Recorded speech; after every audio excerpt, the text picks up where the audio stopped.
खरंच का महाराष्ट्रामध्ये मराठी माणसांची लायकी नाही, मराठी माणसांना स्थान नाही, असं राहिलंय का कुठेतरी महाराष्ट्रामध्ये? नमस्कार मित्रांनो, मी राहुल.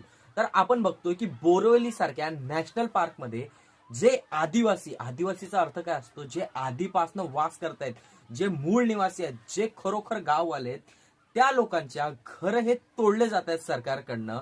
मला एक गोष्ट समजत नाही की मोठे मोठे न्यूज चॅनल का या गोष्टी दाखवत नाही, का आवाज उचलला जात नाहीये.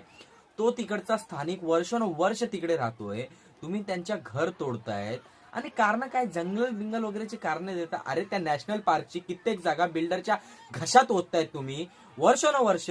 तो नॅशनल पार्क तोडून तोडून आता मध्ये न्यूज आलेली की तुंगारेश्वर अभयारण्य, नॅशनल पार्क या सगळ्या गोष्टीमध्ये अडाणीला कुठेतरी घुसून काहीतरी कॉन्ट्रॅक्ट देणार होते आणि तुम्ही त्या गावकरी जे आधीपासून मूल निवासी आहेत त्यांना बाहेर काढतायत. ते मराठी नाहीत काय?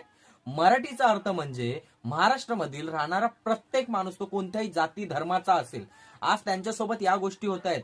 कधी आपण बोलणार आणि कधी स्टँड घेणार? जर न्यूज चॅनलवाले दाखवत नसतील ना, आपल्यासारख्या सर्वसामान्यांकडे सगळ्यांकडे फोन आहेत, आपले फोन उचला आणि आपल्या माणसांचा आवाज उठवला पाहिजे आपल्या सगळ्यांना.